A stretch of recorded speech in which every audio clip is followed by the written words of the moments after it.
Clearance.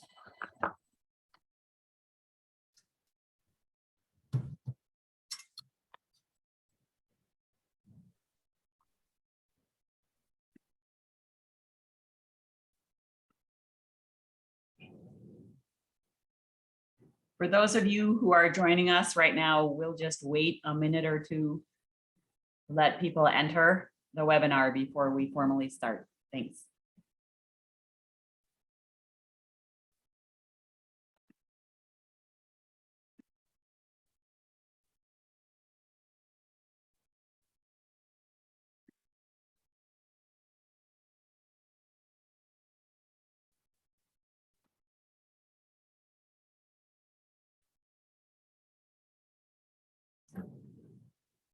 All right, my name is Miriam Stark. I'm the director for the Center for Southeast Asian Studies at the University of Hawaii at Manoa, and it's my great pleasure to kick off the fall 2022 lecture, colloquium, webinar series for our center with this really wonderful opportunity to learn more about the Mekong from some scholars in the region. And I would just like to encourage everyone to attend our virtual webinars throughout the semester, to visit our webpage, and to enjoy what comes next. I'm going to pass the torch now over to Dr. Micah Fisher, who's a research fellow at the East-West Center, and he will moderate. Thank you very much. Thank you, Dr. Stark. Aloha, everyone. And thanks to the Center for Southeast Asian Studies for putting on such a wonderful webinar series. Today, our discussion will be on materiality matters, nature, commodification, and resistance in the Mekong region. We have two excellent speakers with us today.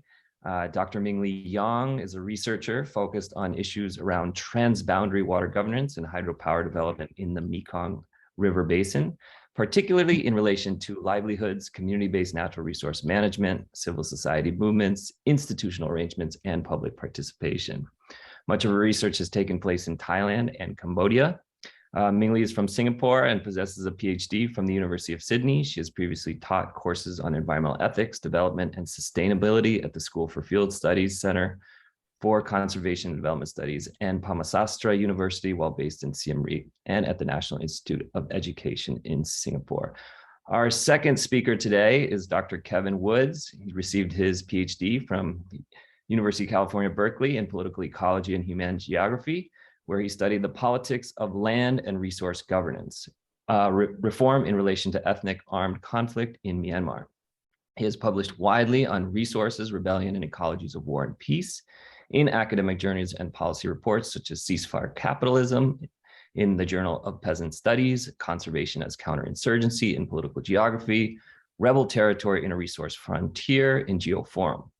Along with his co-editors, Kevin just published a wonderful book with the University of Washington Press titled Turning Land into Capital, Development and Dispossession in the Mekong Region.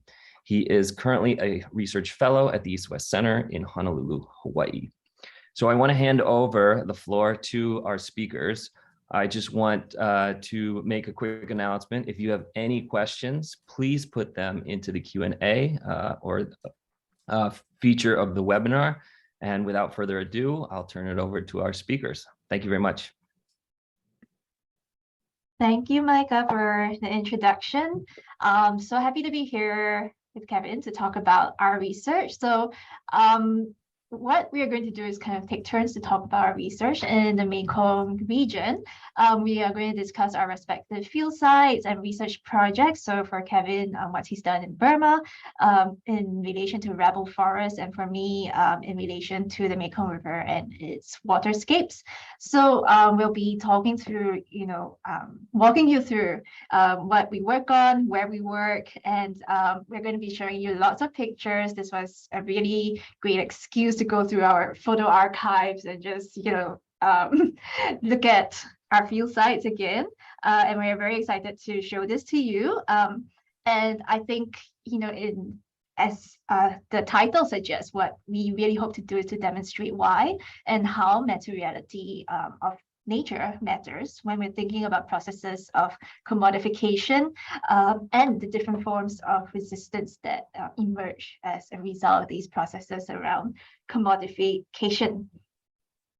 Okay, so we are going to set the scene for you. I will start first, and then Kevin will follow. So let me just get my screen up. All right, so what we're doing in this section is just to try to give the audience a feel of what these landscapes and waterscapes look like. What are sort of field sites we've been working in, and what are the kind of key biophysical properties or features of physical geography of these places. So the Mekong River, I'm sure as most of you know, runs through 6 countries in Southeast Asia, all the way from China down to Vietnam and emerges into the South China Sea. Where I have mostly worked has been in Thailand and Cambodia, as Micah mentioned. So one of my favorite landscapes and one of the landscapes that fascinates me the most about the Mekong has really been the areas where you find these huge rocks and rapids in the area. So this picture is from northern Thailand, so Chiang Rai province in Chiang Khong. So here you're going to find quite unique waterscapes and ecosystems that are characterized by deep pools that alternate with rapids. The rapids you can see here in the dry season and in the wet season. So these serve as quite important fish habitats in the Mekong. Fishing used to be a main occupation in these areas, but majority of people here have switched to farming as fish catch has declined over the past decades. So as you can see from the different water levels here in the wet and dry season, this is really indicative of the flood pulse system of the Mekong River. So this is the seasonal rise and fall of the water levels of the Mekong River during the wet season and the dry season. And this really drives the ecological productivity of the river basin as it transitions between these different seasons. So there are really unique biophysical processes that are in place here. I remember one of the things that fascinated me the most when I got here was seeing these little whirlpools that emerged around the rapids. And some of these whirlpools, the local people, they call kop. These are deep pools where water and sediment get trapped in whirlpools. So it's very interesting that the local ecological knowledge of people that they name all these specific things as well. In Cambodia, I worked in Cambodia, in Stung Treng province, which is close to the Cambodia-Laos border, and around the Tonle Sap Lake. So this picture is from the Tonle Sap Lake. Again, if you look at these stilt houses, you can see very much that these lives on the lake are very much adapted to the flood pulse of the river as well. The Tonle Sap Lake expands dramatically during the wet season and contracts during the dry season. And many of the ways in which people live are really taking place in tune with these rhythms. And what do I say when the flood pulse is, what do I mean when I say that the flood pulse is a driver of ecological productivity in the Mekong? The Mekong River is home to one of the world's largest inland fisheries. Fish historically has been a major part of people's livelihoods and their lives.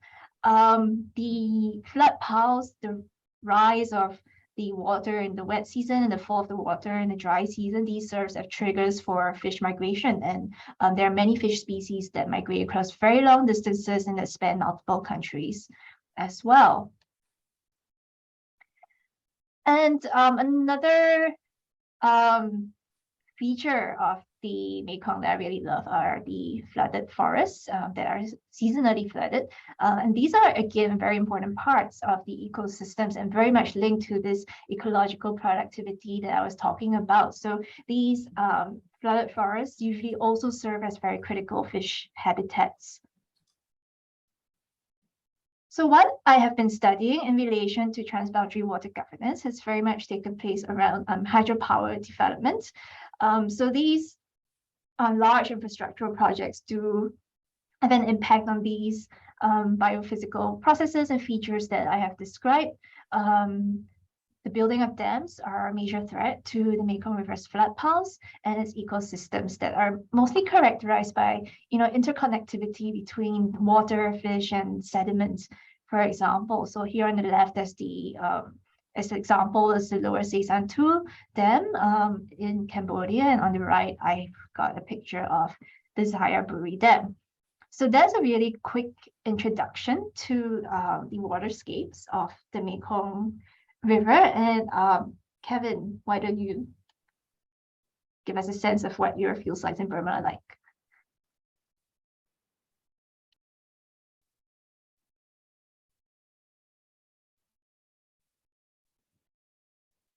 Great. Thanks, Ming-Li, for starting us off and going through what the landscapes or waterscapes look like where we're working and discussing today. So I wanted to start just very briefly with the geography of where my field sites have been located and the pictures that I'll be showing you today and talking about. So in northern Myanmar, in Kachin State and North Shan State along the Yunnan-China border, will be one kind of set of cases I'll be talking about. And actually most of my discussion will be focused on that area. Mountainous forest, as the pictures will soon show. And I will talk much more briefly about some of the forests being transformed into oil palm concessions in the far southeast, the opposite side of Myanmar along the Thailand border in a place called Tanintiri region. Right, so, in Kachin State and North Shan State, you have kind of, you have mountains, it's sub-Himalayan landscapes, some quite high mountains, some less so, as pictured here, that, people grow food in, rice, or as the picture on the far right shows it, maybe rubber, converting their swidden into cash crops. And this has been practiced for a very time. Here are more pictures. I really love taking pictures of swidden fields because I think it allows us to think about forests in a way of mixed use, not just like the forest pictured on the far right, which is dense, very hard to transverse through, but you also have clearings where people are growing rice for subsistence, or, as I said, increasingly for cash crops. So you get these kind of mosaic landscapes that I think are really beautiful. And I'll be talking a bit more about the transportation issues later in my conversation today with you. But these are harder to access areas. There are some surface roads connecting the major valleys, but beyond that, you are left to more creative forms of transportation, increasingly motorcycles, but before motorcycles became more prevalent, you used animals or foot to get around, such as pictured here. And then in the valleys, this is in North Shan State, it's often paddy rice. In North Shan State, usually by Shan villagers growing paddy rice, irrigated. And then, the mountains in the back generally have forests, oftentimes degraded, bamboo forests and what have you, that are also where people go to collect wood products and non-timber forest products. These are, people who have traveled in this part of the world. These are very familiar, beloved landscapes. Some of which still have very good forests, such as this hill here located in Kachin State, that have been marked as a community forest, which is an increasingly common technique used by civil society in Burma, at least, to demarcate on a map to the government of where forests are that they express some form of ownership over. And so you have these community forests that have been popping up for the last 10 years in the country. But you have that alongside other types of crops, such as pictured here, poppy plants, that is used to make opium and heroin, that is oftentimes alongside swidden fields growing rice or other food crops in forest clearings that are in more remote locations away from the prying eyes of the various authority figures.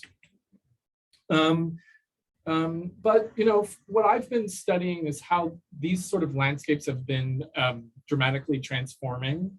And usually it starts with one of these big machines coming in to clear a dirt road and start hacking away at shrubbery or forests to create very different sort of landscapes.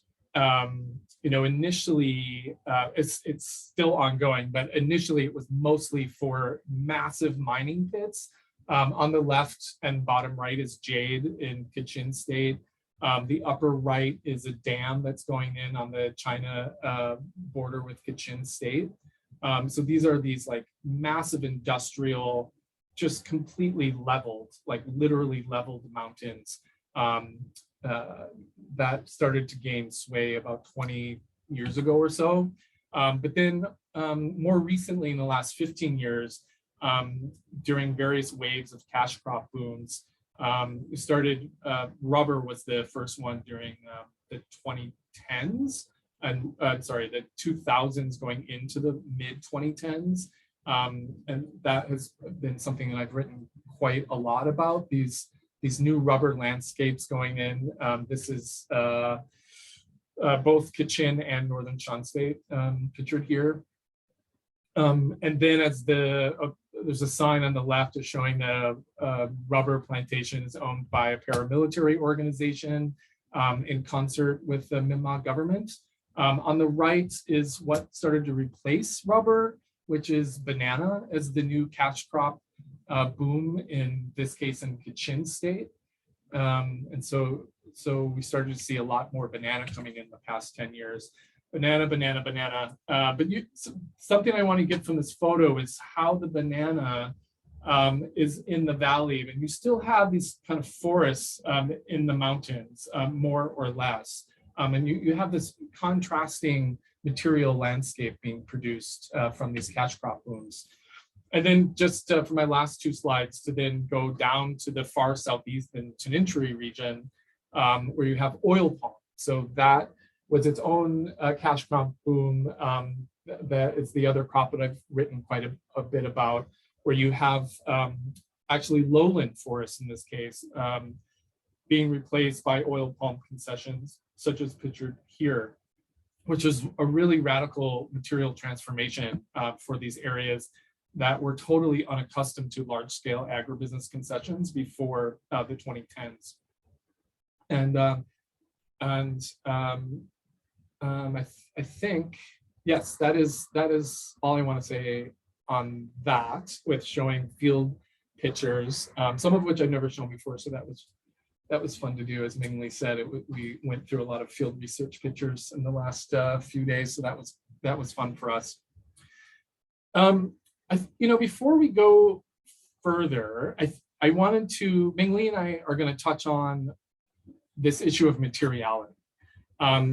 Now, we both study issues, as you can tell, related to the governance and management of natural resources and various forms of resistance to what can be explained in one way of increasing intensification of capitalist forms of reproduction and kind of attendant forms of state building.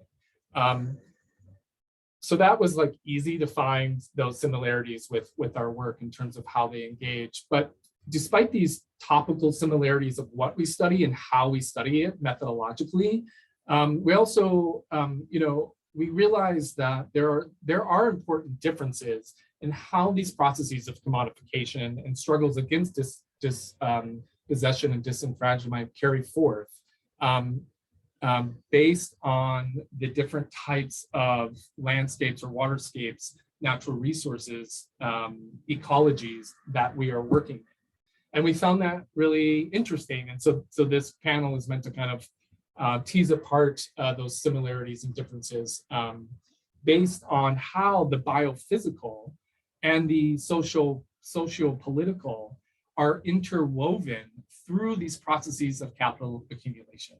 right? We have to look at them, our argument is we have to look at them together, and that these biophysical properties matter in really important ways when we're talking about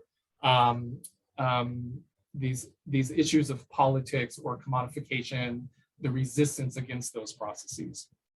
So we thought it would be generative to have a conversation between us on this issue of how materiality matters in our field research findings and the type of engagements that we've been involved in for quite some time. So what do we mean by materiality and how are we using that term?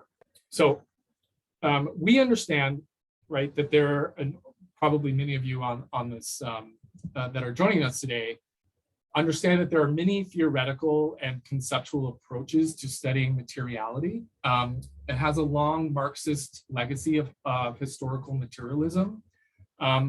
But what the more recent rise of what is known as new materialism means to its different adherents within so many disciplines: political ecology, human geography, anthropology, STS, and so on and so forth, humanities, is very diverse in what we study, how we study it, and what we are trying to demonstrate and what we're doing with it. It's a new emerging field that's very diverse. So in our instance, how we are conceptualizing materiality in the conversation today is referring to the biophysical properties of our field site areas, to put it quite simply. In my case, mixed-use forested landscapes transformed into large-scale agricultural concessions, or in the case of mainly waterscapes and the different currents of water and the different communities that live in those waterscapes, and how those places and those biophysical properties are embedded in social relations of reproduction. So one aspect that at least I would like to focus on is the importance of place and political power with the production of what can be called socio-natures. So how does the changing biophysical landscape, like I was showing in my pictures, and literally changing the physical terrain, how does that manifest out of and imprint upon armed political struggles for self-determination, in this case, based on indigeneity and ethnic identity, and which is, of course, deeply implicated in and simultaneously a rejection of processes of commodification.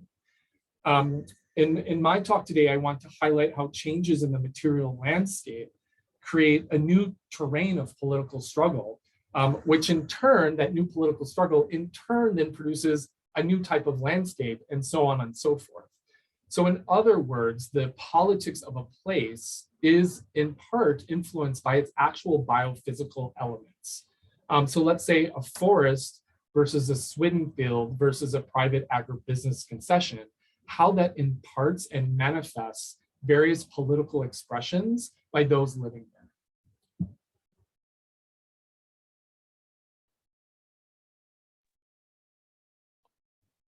Yeah. Yeah, I think we're very much on the same page in terms of how we're looking at materiality, in terms of how it's very much part of this production of social natures. I'm very interested in how people relate to the landscapes, the intimate local knowledge they have of these biophysical features and processes in the landscape.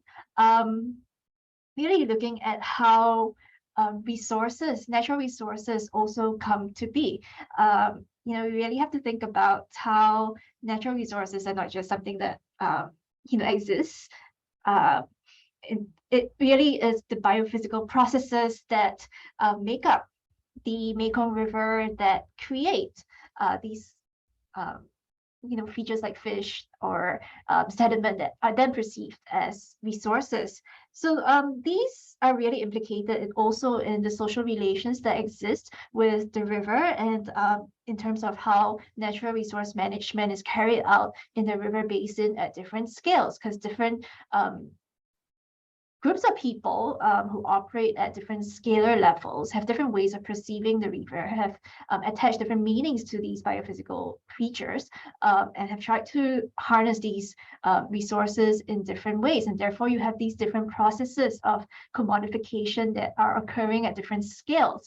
And it's kind of where large-scale commodification of these resources with the Mekong River are taking place, where I think contestations start to arise. And I think as I will show through my case studies, we're going to see what commodities already existed before these large-scale processes of commodification started to come in.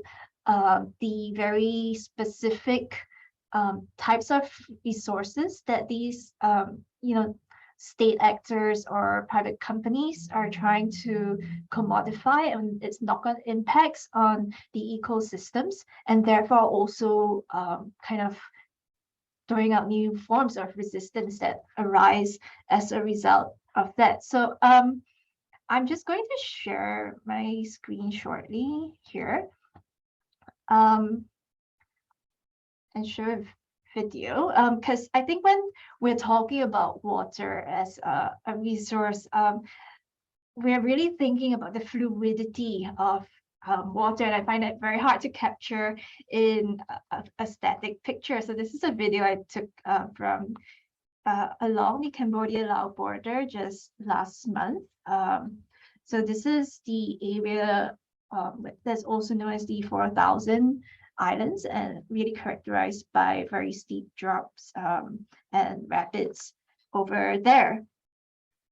So when I'm thinking through the materiality of the Mekong River, I'm thinking about the fluidity of the water, the rapids that create this turbulence in the river, the sediments that flow to create islands, and the floodplains of the river basin, the migration routes of the fish, and how they all interweave to create very unique ecosystems throughout the river basin itself. And these are very key elements in the co-production of social natures.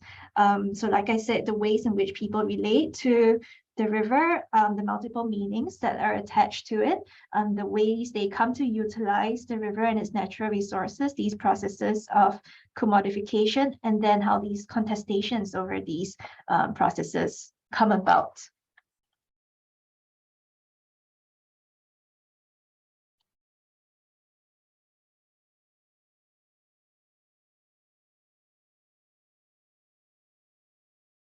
So yeah, on to our next section.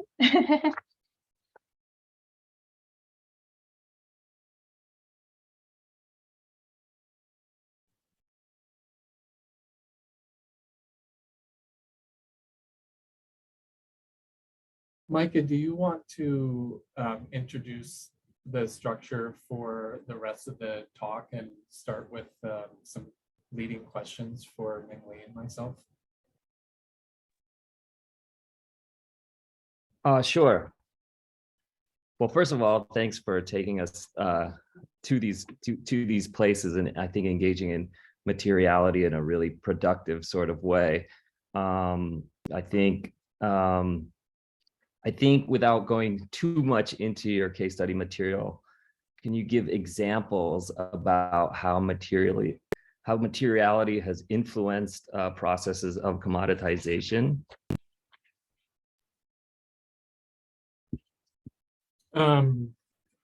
Yes, and before I say anything else, I just want to say that Mingli, the video of the waters of the rapids was super effective. I agree that you need to see the video of it to get you really understand the movement of that water and how that matters. Right, I'm not going to show any more pictures for how I want to talk about the lowlands versus the uplands, but hopefully you remember the pictures I just showed 5 minutes ago, because they were illustrating lots of the points that I want to raise on kind of contrasting the uplands and the lowlands. In terms of the uplands being steeper, rocky, generally forested, difficult to transverse up and across, not a lot of roads to access, relatively easily erodible soil, rain-fed, right? So those are like were kind of the mountains in the backgrounds of all of those pictures, and where the swidden fields were located. Contrasted with my pictures of the lowlands, which were more flat, deforested, nourished with nutrients from the upland riverine systems, different types of settled agriculture, quite accessible from different types of roads. It's a landscape that is more favorable to irrigation and roads and towns, right? And so this is in part why the lowlands have been the more readable sites of industrial modes of production, hubs of modernity, intensification of capitalist relations. Its type of materiality, its terrain, invites these kind of economies of scale and mechanization and so on and so forth that my pictures are trying to illustrate with these dramatic landscape transformations. Whereas in the uplands, in a sort of James Scottian argument, I guess, it provides, these places kind of provide a sort of refuge for non-state entities seeking to avoid or not get swallowed up into these modernizing, industrializing pressures. Not to say that everyone wants to avoid those sort of landscape transformations, but certainly the people that I work with do. And that these kind of the kind of refuge from these transformations is in part due to this terrain, the geographical location, in the borderlands, its inaccessibility, its biophysical structure.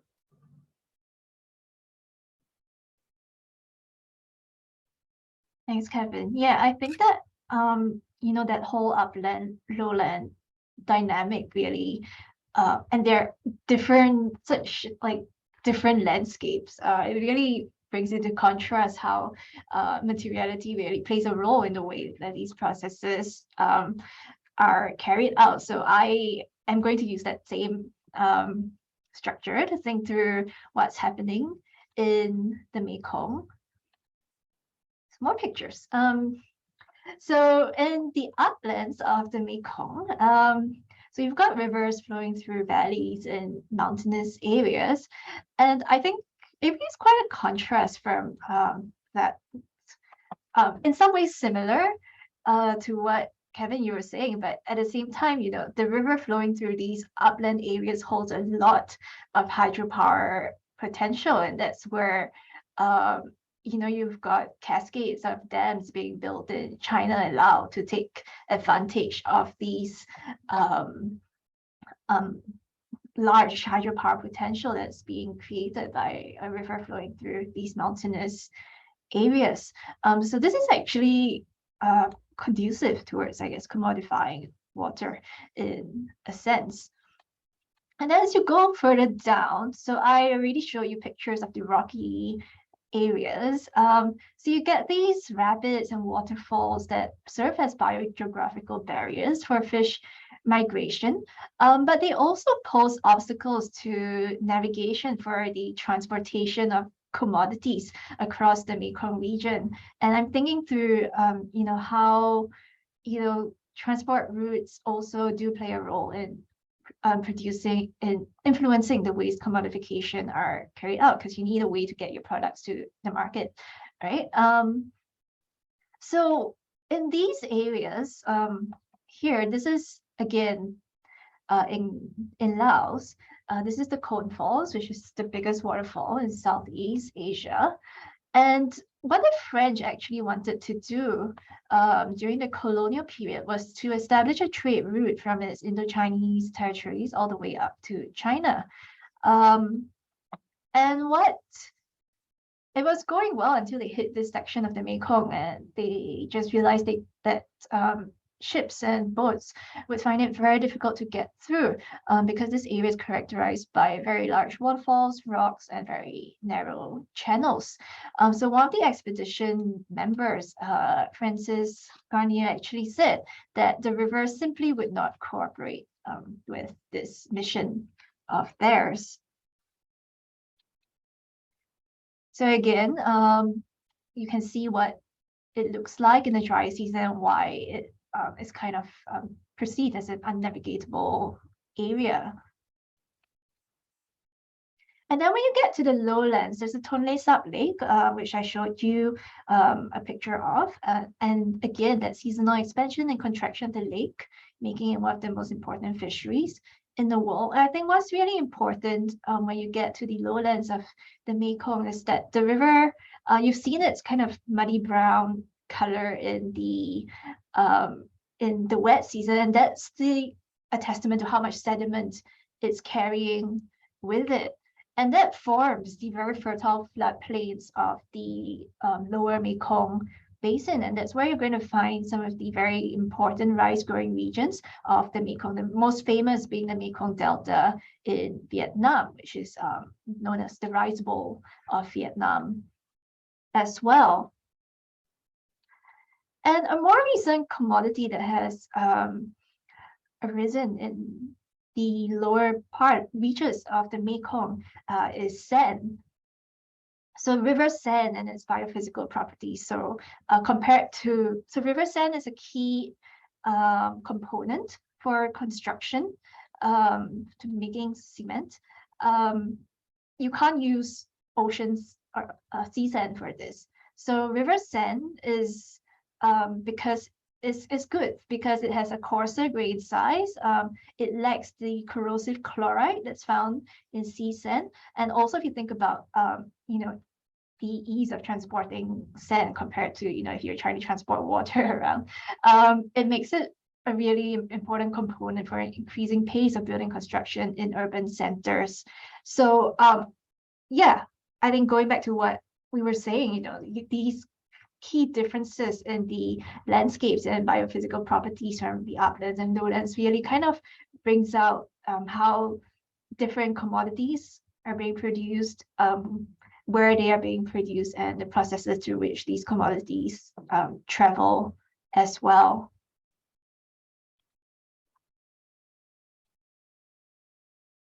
So thanks, Ming-Li, Kevin, for showing us this tremendous transformation that's going on in these regions. I want to zero on a little bit on kind of the differences between commodifying forests and waters more broadly. Okay, I'll go first and just talk more generally about the relationship between forests, insurgency, and counterinsurgency. Forests have long been battlegrounds for guerrilla warfare and armed rebellion. If we think back to European feudal era, you had ragtag teams of rogue men who would, this is my romantic version of it, I guess, steal from the rich when they would transverse through these forests. So this like Robin Hood-esque sort of narrative I'm thinking here. Or the peasants that are described in that wonderful book by E.P. Thompson on Whigs and Hunters, for those of you who've read it. So I'm thinking of forests in that way in Europe during that time period. If we go to the Cold War, let me click on some photos. Okay. So during the Cold War, we, the unfortunate famous example of the U.S.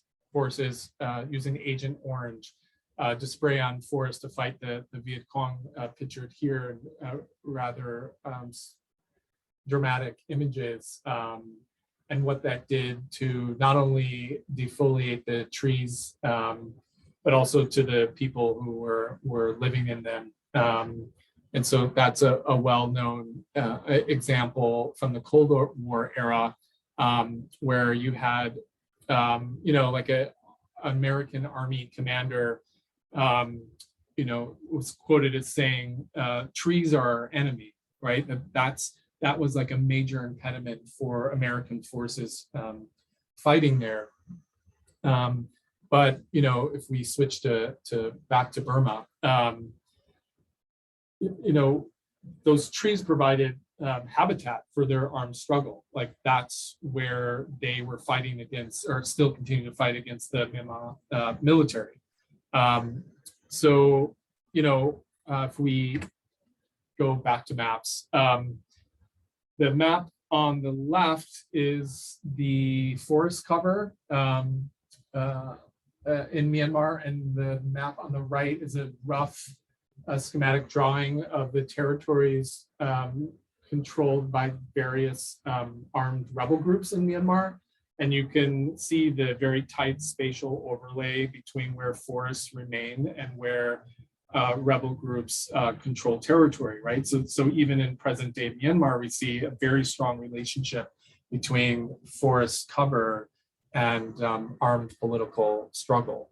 And I would argue we see these patterns because forests have particular biophysical properties and structures that are conducive to evading the state by hiding in its dense foliage, where you can't be seen from above, either from a satellite, a drone, or a plane, and where movement is rather restricted to smaller scale and slower pace on foot, right? So this is a type of ecosystem that does not allow for large scale or fast paced maneuvers with tanks or planes or tanks that need roads, right? So these types of forests become a refuge for rebel groups and have adapted their the type of warfare that they engage in that is well suited for these sort of forested environments. So in short, forests not only provide us with clean and fresh air, our water, habitat for wildlife, food, timber, all these things that I think, most sane people would think of when they think of forests, especially in the climate change era, associating forests with carbon and mitigating the climate change impacts. But I'm here to tell you, we also need to think of forests as being sites of armed revolutionaries or civilian indigenous peoples practicing their traditional customs and agricultural practices, right? These kind of non-modernizing, non-industrial practices honoring customs that it's not just large-scale intensification of capitalist relations. So in these ways, these dense, far-flung mountain forests are also conducive to being non-state ecosystems.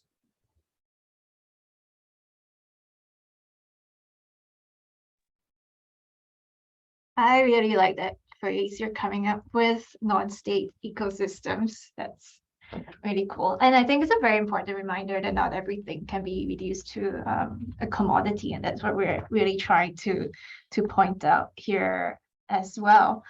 So on my end, I think water makes a really interesting study of what is it like to commodify something that has such different biophysical properties from, say, like a forest or non-timber forest products that you're collecting from a forest, where you can kind of pick things up, put them into a box, put them onto a truck, and then transport them away.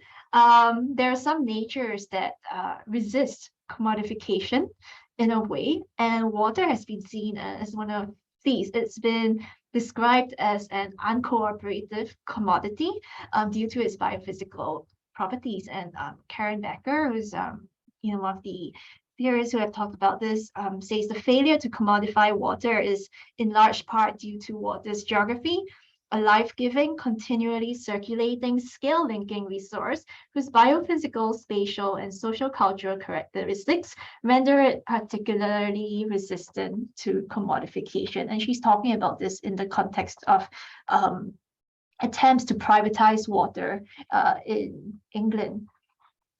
So in the Mekong, there are some instances where water has been commodified in that traditional sense that we're thinking about. So especially when it comes to agricultural areas, where water is maybe sold to farmers by private operators. So in my recent visit to Tak Yau province in Cambodia, I came across this businessman who was, he described what he did as selling water to farmers. So essentially he would, I guess, pump the water from the river and then have the sort of infrastructure in place that would deliver it to these farmers' fields. And he would sell the water for $75 per hectare. But in the rest of the Mekong, water isn't a commodity necessarily in that sense of having a direct seller and a direct buyer.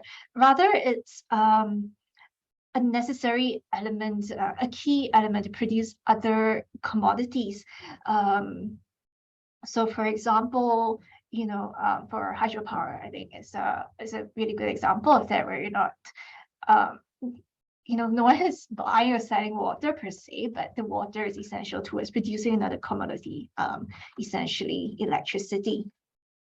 So this usually takes place through, processes of transnational enclosure. So this has been described by academics as, a process where state and commercial interests actually gain control of a territory and transform these areas into expendable resources for exploitation. And that's where, these hydraulic infrastructure and hydraulic imperatives, put forward by states start to come into place. They're trying to manage water, try to harness it, and to kind of try to dictate where it flows towards the production of other types of commodities. So, for example, Thailand has had a pretty long-standing plan to divert water from the Mekong to irrigate its northeastern regions of Isan, which are notoriously, I guess, dry, much drier than the central plains. And of course, again, hydropower is a big part of this picture. So dams can either produce electricity or they're either hydropower dams or irrigation dams, or some are both. But I think increasingly, the trend has been towards hydropower dams being built in the Mekong Basin. So here, this is a rather dated map. As you can see, it's dated 2013, but I just think it's such a good representation of how, the plans for hydropower dams on the Mekong River and its tributaries essentially cut off all these interconnectivity of the biophysical processes that I have been talking about. And therefore, the creation of these infrastructures really have an impact when you're talking about a mobile common pool resource. So water, fish, and sediment that are flowing through multiple administrative boundaries throughout the watershed. And because these processes are disrupted, there will be transboundary implications for people's livelihoods. So the enclosure of these areas and resources, for example, having big storage dams that store water for hydropower generation, this also produces contestations between upstream and downstream countries. It might also produce contestations among people at different scales. So, for example, between local communities and national governments or regional economic priorities. So there's really a politics of position and scale, and also place that is occurring in the region due to these processes of commodification around water, where you have to kind of take over a territory in some sense to harness the water.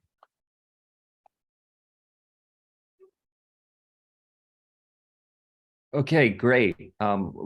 Really interesting.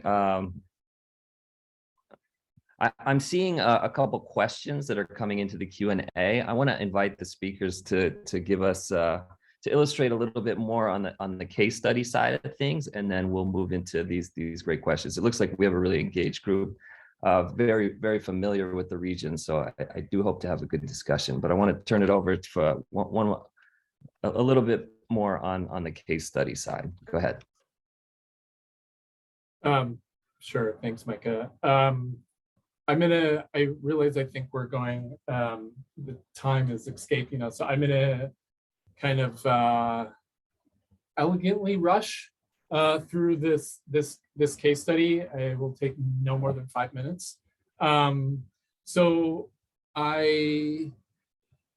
This is going back to 2010. I heard about a new agribusiness plantation that was supposedly right next door to the main Kachin rebel group known as KIO, or Kachin Independence Organization, right next to KIO's headquarters on the China border with Yunnan. And so that to me seemed like a perfect place to study how environmental change and agrarian transformation and the intensification of these capitalist relations and how that manifests new political arenas and governance systems when it's located right next to their headquarters. I could not resist. So I got in a car, drove on this road, and decided to see if I could drive there at a time when the country was just starting to open up politically and economically. But unfortunately, at the same time, there was starting to be increased armed hostility between the KAO and the military government at that time. And along the way at several stops, my colleagues and I learned about a Kachin elite who made his riches initially from jade and gold mining and then logging. He then teamed up with two Chinese business people who had good connections on both sides of the Kachin state-China border. And with this engagement, they gained access to China's new government subsidies for agribusiness development in northern Myanmar as well as northern Laos under their newly revamped opium crop substitution program. And let me just change the picture. There we go. And so soon after this new business alliance that I just talked about formed, they got allocated from the Myanmar government a 30,000 acre land concession at a village called Kaya, near again to this KIO headquarters at a tiny town called Liza. And you can see it in the picture here. The red is the outline of the concession, and there is the KIO headquarters butted up right against the Yunnan border. So at this time in 2010, as national elections got closer to transition to parliamentary democracy, quote unquote, the KIO was being heavily pressured at this time to become like basically a military proxy army known as a border guard force. But they were holding off from agreeing to that at that time. And there was surmounting Burmese military pressure and advances. So, I was really curious to see how this concession would play into those politics. So within this strategically placed banana and rubber concession, other business partners received smaller concessions within this larger concession, and many that were all kind of going hand in hand with KIO officials. So the KIO officials were kind of making these business deals with the Burmese military, with the Chinese businessmen, with the Kachin businessmen, and everyone was just trying to basically capitalize on this area. Then a major Kachin businessman got a contract to build a road through the concession, which was actually a protected forest. And he got permission to cut the trees on both sides of the road that he built. So he just logged it all and then came in on that road to log the rest of the valley and the hills to plant banana and rubber. So that's, that was all happening. And then soon after the road was built and the forests cut down and then these crops planted, then a new Burmese battalion, military battalion, was established within the concession zone. And it kind of formed what essentially was like a triangle with two other Burmese battalions that were located outside the concession area, but nearby. And so that triangle kind of like pushed up against the KIO headquarters in Liza. And then as it turned out, a few years later, it was from within this concession that these battalions launched a massive offensive to try to take over KIO's headquarters once their ceasefire was officially annulled in 2012, when they were like, we do not want to be this border guard force. And so it was a major flashpoint of the armed conflict, with an offensive being launched from within the concession. And artillery fire was landing in and around Liza. Some hit structures in China, and like Beijing lost their, we're very unhappy about that situation. Oh yeah, sorry, there's pictures of the logs being trucked out. Burmese and Chinese laborers coming in to box the bananas in what is made, the boxes labeled made in China. And then to truck them out, it turned out that even the roads became kind of political flashpoints in terms of the military blocked the bananas from being exported through Liza, where KIO planned to aggressively tax the crop as part of their own business plan. And instead, the Burmese military forced the trucks to go through a different checkpoint that they controlled so that they could tax the goods instead. And so, the KIO lost income, they lost habitat to fight guerrilla warfare. They lost tax potential from the forest that they used to selectively log in that area, and they lost revenue for taxing the bananas as well. So that's my quick and dirty case study on that. And I'm looking forward to hearing what Ming-Li has to share with us. It's going to be tough following such an exciting story, but I'll try.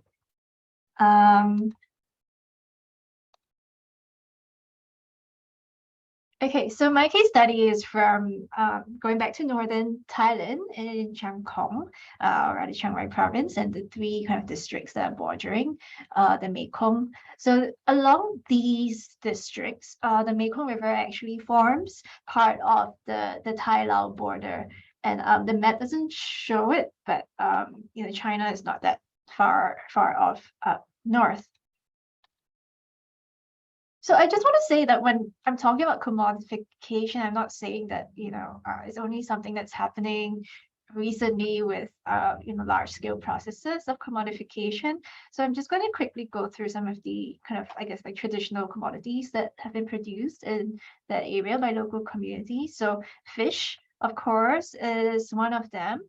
In this area, one of the most famous products that they have is called gai, and it's a river algae that's found only, I think, in the months of the early parts of the year, like January and February. And again, this takes place in relation to the flood paths of the Mekong River, and this is quite an important livelihood for women, especially, who are usually the ones picking these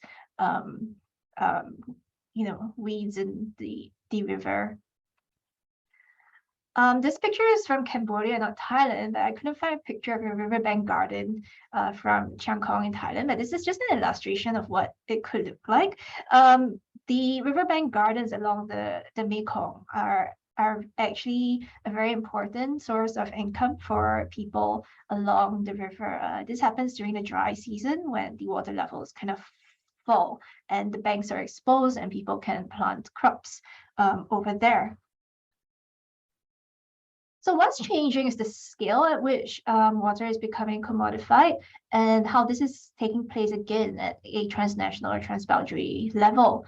So I'm going to be talking about two major types of processes here in terms of transnational enclosure that I mentioned before. So one is China's Navigation Channel Improvement Project, and of course, Chinese hydropower dams. So I'll just quickly start with Chinese hydropower dams. The dams constructed by China upstream on their section of the Mekong River, and this is where my field site is, just upstream of number 14 there. They've been causing water fluctuations in that area for couple of decades now, and is seen as a major source of trouble by villagers. And this is because when the water levels don't rise and fall naturally, and they don't know when water is going to be released during the dry season, sometimes what happens is their dry season riverbank gardens get washed away when the water levels of the river rise unexpectedly due to hydropower operations upstream.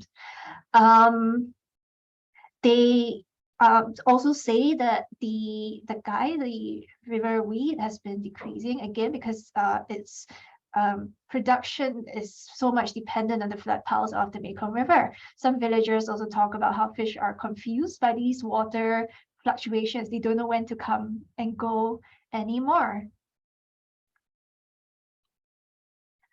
The other project I was talking about is the navigation project. So quite reminiscent of what the French were trying to do back in the early 19th century. What China wanted to do was build this, or rather create this trade route down from China down to Laos. So there are plans drafted in 2001 to blast the rapids and sandbanks that were obstructing almost 331 kilometers of a shipping route that would be between Yunnan and Luang Prabang in Laos. And so some very ecologically and culturally important rapids were scheduled to be blasted in March 2004. And this is one example of them. This is the picture I showed you at the start. This is called the Kompilong Rapids, and they were scheduled to be blasted. So contrary to the feasibility study that the Chinese company had produced that concluded that the project would not change the flow of the river, the local community really disagreed. They said that the water flows would change, ecosystems would be destroyed, riverbanks would collapse from erosion. They said that these rapids were also important fish habitats, and therefore fish would decline if they were destroyed.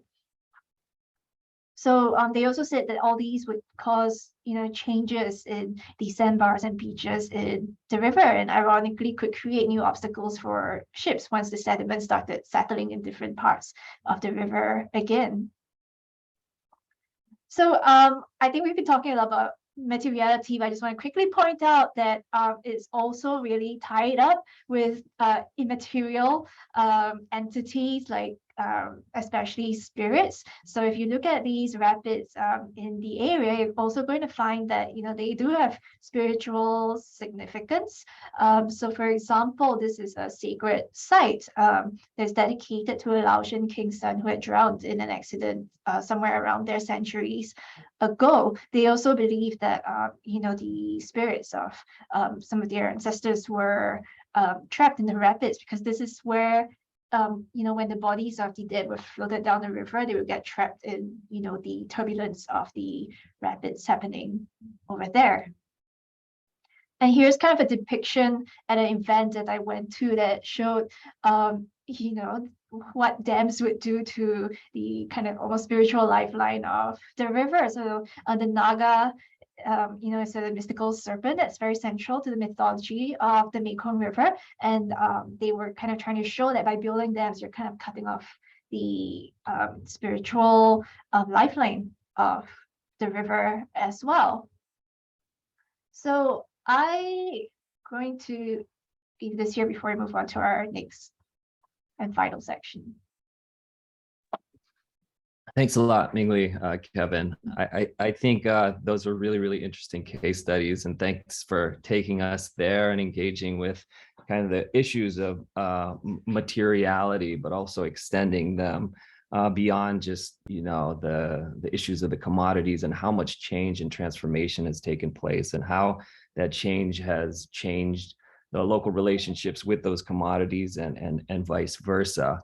Being mindful of time, we have about 25 minutes remaining. We have questions. And I think your last point there, Mingli, especially the symbolism that is tied to the river, and as well as the setup of kind of the ways that bananas and the connectivity with China and things like that I think I'd like to raise the issue of resistance, just to kind of foreground how change is taking place and how local communities and local initiatives are emerging in the context of these commodity changes and the biophysical changes, as well as the social relations that are taking place there. Do you want to start us off, Ming-Li? Sure.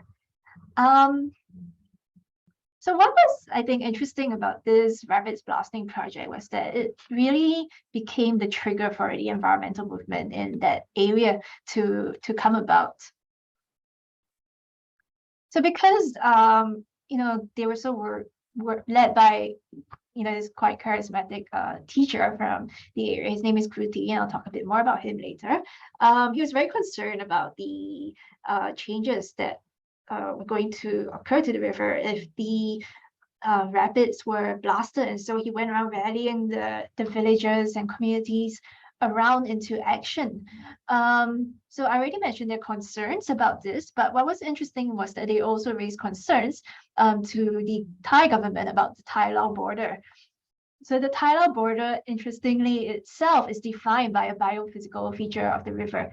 It is determined by the deepest channel along that stretch of the Mekong River.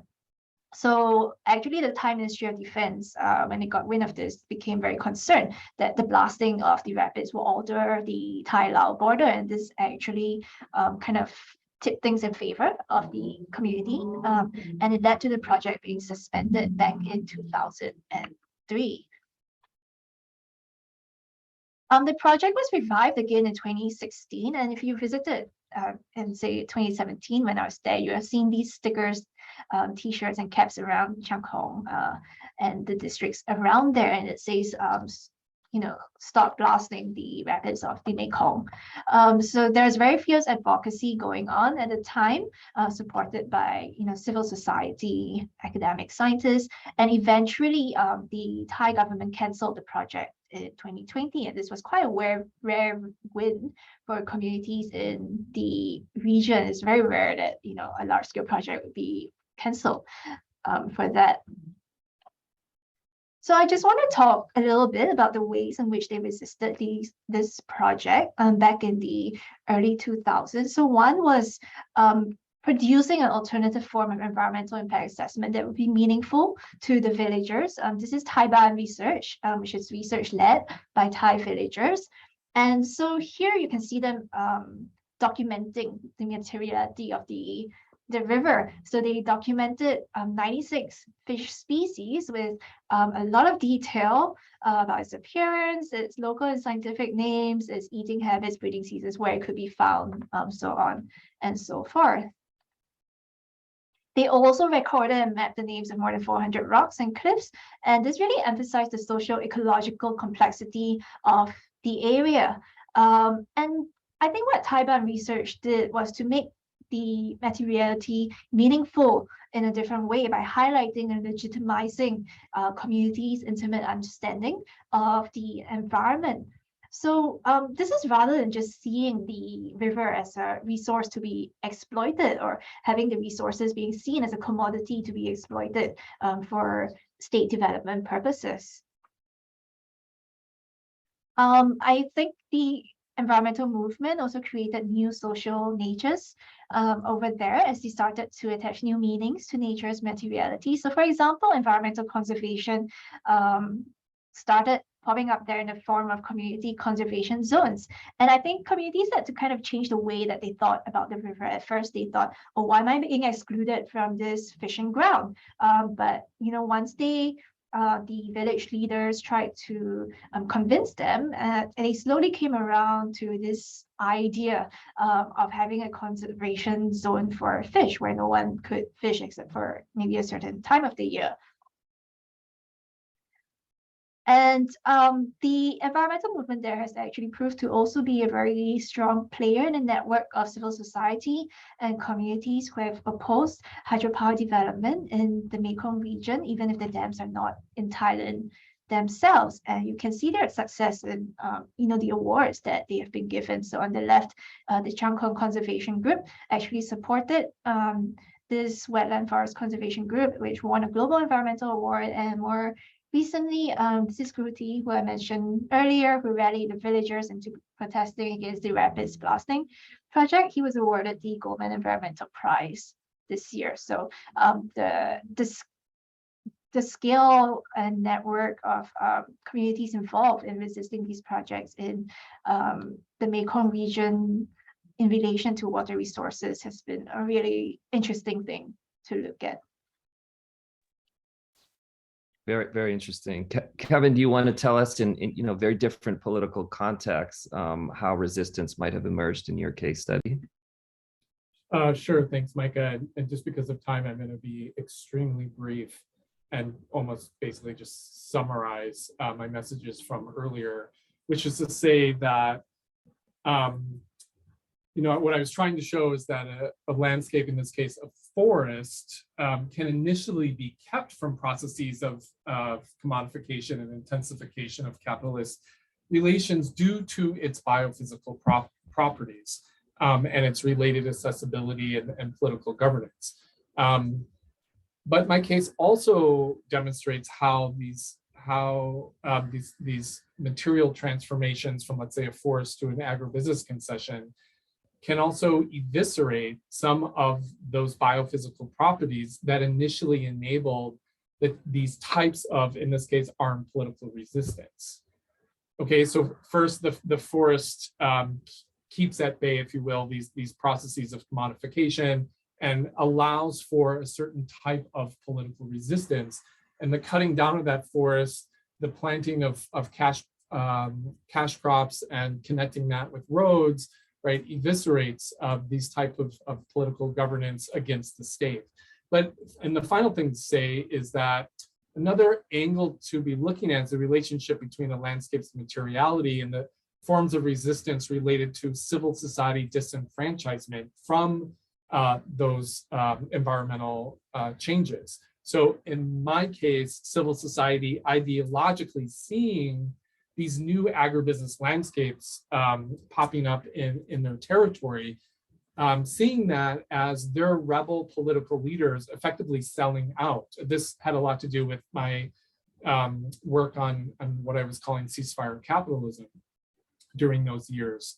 And this kind of civil society or civilian kind of thinking, okay, our rebel leaders are just turned into businessmen, this kind of thinking then led to new forms of struggle for self-determination that started to be led more by civil society leaders rather than rebel leaders as before. And that blossomed a whole new kind of fulcrum of forms of resistance and successes that have been carrying forth for 15 years up until, quite sadly, the coup earlier last year. So in this way, we see the commodification of nature and kind of the processes of commodification that are intertwined with these environmental transformations as co-constitutive of political struggles.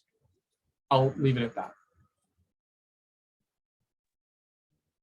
Okay, great. Thanks so much. I want to open it up now to Q&A. We have a couple, and some of these have already been touched on already, but I want to start with Sophia Chan with the question, what are the roles of wildlife in shaping the political economy in these places? I know, Ming Li, you talked about how they become symbols of resistance and things like that, but I think it's a great question and one that we can further elaborate on. Thanks, Sophia, for your question. I guess in terms of wildlife, I'm most familiar with fish. I'm not sure if that counts as wildlife, but I mean, fish are such a big part of the river ecosystems. I think what is interesting is that the whole political economy of development around the Mekong River has not really taken into account the value of fisheries, the livelihoods attached to that, the whole market economy attached to trading of fish, not just within countries but across international borders as well. So I think interestingly, some academics have actually tried to, many scientists, academics have tried to quantify the value of these economies associated with fish, and essentially pointed out that the benefits of hydropower development does not outweigh the benefits to the region that could be in place if we didn't build these hydropower dams. So I think, yeah, for development, in terms of development, I think there's a real lack of attention to these very kind of like minor forms of materiality and biophysical properties of the river that are in place, and maybe they should be more mindful about these processes and how these ecosystem services are actually very valuable for the country and for the communities who depend on them. Kevin, would you like to comment on wildlife here?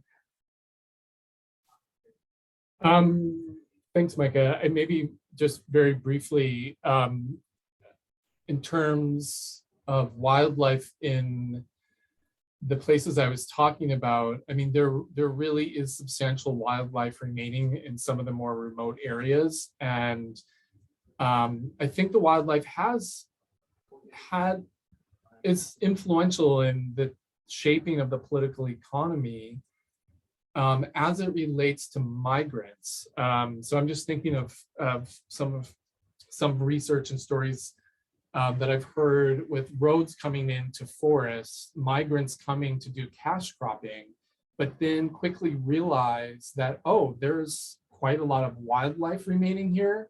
And so some of them are hunting for food to feed themselves, but some then get into the illegal wildlife trade, which, as many of you may know, is extremely vibrant between China and Myanmar. I mean, Kachin State is very famous for its illegal wildlife trade. And I think that is all totally wrapped up into these landscapes being transformed into more industrialized, modernized places that become more accessible, because then the migrants come in. Not to blame migrants on all of this, but there does seem to be this relationship of these forests opening, new people coming in, and then my colleagues always tell me about how then it becomes a wildlife boom. So first bananas and then like wildlife, for example. So it is important to be looking at this relationally, for sure.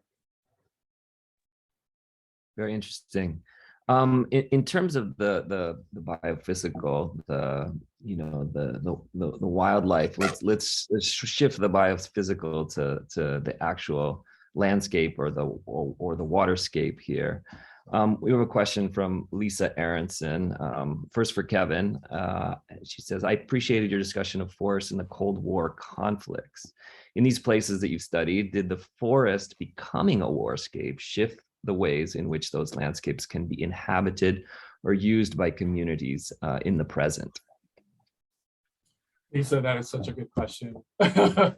Oh, that's hard to be brief on. Yeah, I think, thank you for that, Lisa, because I think I was overly maybe focusing on the rebel soldiers in terms of practices of guerrilla warfare in those habitats, but the communities is really important, and one that's a bit different. So in two ways. One, there was a lot of Cold War counterinsurgency in Tanintiri and Northern Shan State, Kachin State, which is almost never written about on Burma, interestingly, about forcibly relocating ethnic minority villagers out of these forests and onto roads in valleys cleared of forests. And that is because they were trying to cut off support that communities could provide to these rebel troops in terms of feeding them or protecting them or letting them know what's going on in the area. So it's part of Myanmar's called Four Cuts policy to basically separate the civilians from the rebel troops. And that meant getting those communities out of the forest because, as I said, the rebels used those forests for the habitat that they operated in.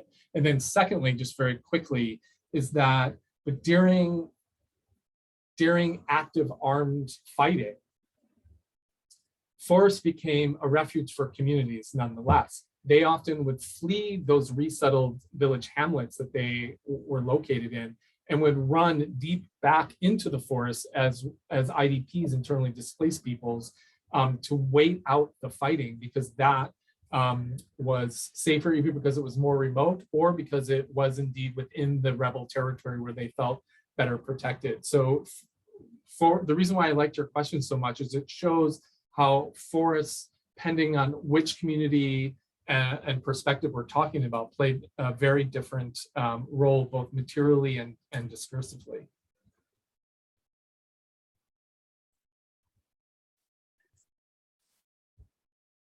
I also have another question from Lisa Aronson, this one from Ming Li, and also something I was wondering about, that in terms of the name mapping of rocks and places along a stretch of the river as a way of localizing the river and making its material matter. This was really interesting. So do you think this strategy could work on a larger scale, particularly considering the transboundary nature of the river? And if so, how? That's a really good question. This has been done in, I think, Cambodia and Vietnam. So in Cambodia, it's called Salapum research. I think I have spoken to many people about this, and there are, I guess, kind of mixed views on the effectiveness of having these villager-led research, being a strategy to change the minds of development proponents. I think, yeah, you're right that it's always going to be a struggle making these sort of issues relevant to a wider public, and therefore, having the public opinion that would turn the tide on a particular issue. I think while it was being done at the time, it was a really good way of getting villagers in that area to understand more about the river. So not everyone was involved in doing this research, but when I was there, a lot of households had these posters of the fish species that were identified during this research. And they said, well, it was very interesting to me because I never knew some of these fish species existed. So I think it's a way of kind of building up that environmental awareness of the river within the local community that was very important. And I think we have to see it in terms of kind of almost a longer scale, a longer term project in terms of, empowering communities to be confident about what they know about the river, empowering them to have this knowledge that was collected in a systematic manner. And then, you never know where it will lead. It may create new environmental conservation initiatives. This research that they might have contributed to the overall environmental movement in that area that then goes on to contribute to other types of environmental movements in the region as well. But I think, there is a need, I think, for more support for these sort of projects. So we could maybe think about how can universities or the academic sector support these things? How can donors support these villager-led efforts? How can citizen science as a new paradigm be reframed to take into account these sort of knowledge that has already been collected in the region, and then again how to bring it together as or rather kind of like reskill or skill up these knowledges in terms of looking at how they relate to each other and how they can be utilized in the future. I think to think of again the Mekong River as really an issue that has to be addressed on a regional level and not just at individual country levels. So I think there's a lot to be said about this, but that's a very short answer. I think that's a perfect segue actually to the next question. We have a question here from Sivok U. How have donors been effective in supporting civil society's resistance to the transformation going on? So exactly following up on what you were just saying, how, especially in probably how different donors work in these different areas, the role that they probably played in your cases, Mingli, versus the significant changes that have happened in Myanmar recently. What are the effects of donors? How have they been effective, or have they not been? Or what type of unintended consequences might have come up? Mingli, do you want to go first, or should I? Go for it. Okay, I'll be brief because I'm also cognizant of the time. I can't help but be a little subversive on my short answer and to say that I feel like donors in general have been really effective in supporting resistance against civil society's resistance. And I say that because the support has not been to quote unquote resist these sort of landscape transformations, to cash cropping, to logged out forests and other transformations I've been talking to. They've been very supportive of how to bring about a better governance system to manage and govern those landscapes that are already transformed. And I think a lot of it has been taken the kind of the resistance out of civil society. There's the general critique that it placates these types of resistances, and we call it good governance and all of this stuff. Not to say that that's necessarily bad, but in terms of kind of keeping these non-state forest ecosystems intact and allowing customary practices in communities to continue to flourish in the absence of national governance administrative processes. It's right. Donors want to bring the government in, and so in my case study is a bit unusual, and it's there's far and few between donors who want to try to do support good governance in rebel territory, although not totally absent, and I am thankful to those donors. So how about you, Mingli? Is it resisting the resistance in your study areas as well? I think not so much of resisting the resistance, but I think it's true that donors do tend to work with government actors or government affiliated actors, and that does produce limitations on the extent to which civil society can be can resist through these channels that are created through foreign donors. I'm not saying that they haven't made a difference. I think in the case of the Mekong, donors have had a really, in the past, more so had a very big influence on the Mekong River Commission's budget and influencing its processes. So I would say without them, the MRC would probably be a lot less participatory than it would have been. I think some donors have, genuinely tried to drive a more participatory process through the Mekong River Commission. But at the end of the day, given the limitations of the Mekong River Commission's mandate, and that it is still a governance arrangement between the Mekong countries, there are limitations through which public participation can be pushed through these channels. So I think some of them are also thinking about, there are different tracks of of stakeholder engagement. So there are the official tracks, but I think can more be done to support these kind of more civil society-led tracks of stakeholder engagement that doesn't take place within the parameters set by government actors. Okay, thanks. And we have just about a minute remaining here, so I just want to reflect just briefly on how interesting this discussion is. First, it's just the visuals, the maps, the videos of taking us there. My research has been in Indonesia, mostly in island Southeast Asia. So seeing the changes that are happening there has been really, really interesting. And I think the discussion on materiality has been especially productive, right? Both in terms of the forest and the river and all the changes that have happened in these places are also happening with changes among the people there, as well as alongside political systems and things like that. I think that the discussion on the types of commodities and how quickly they change was really, really interesting from both of your presentations.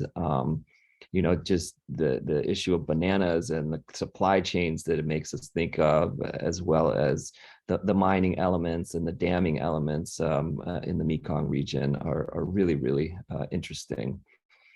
I thought we had some really good questions, especially on the biophysical elements of how the forest works and how forms of resistance emerge, and questions about resistance and selling out and kind of the unlikely ways that civil society might be emerging in one place alongside political change and things like that. I think one thing to think about going forward is really related to some of the, you know, what's next. Has, you know, it's issues around what has the pandemic done, if anything, to these areas and the plans going forward, you know, slowing them down or accelerating them and things like that.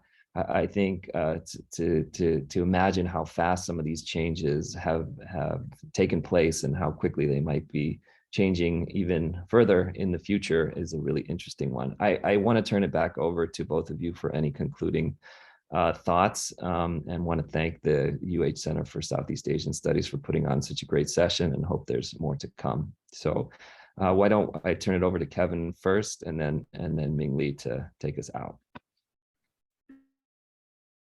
Well, I want to thank the center for hosting us and for Micah to agreeing to moderate. But I just wanted to say to my colleague Ming Lee in my office next door that I thought that was really cool. What we did, we decided we wanted to be a little unconventional and kind of like put ourselves on a panel to have a conversation about the different ecosystems we work in and how that matters for what we're studying. And I don't know, I'm kind of sold. I thought it worked. It was really neat.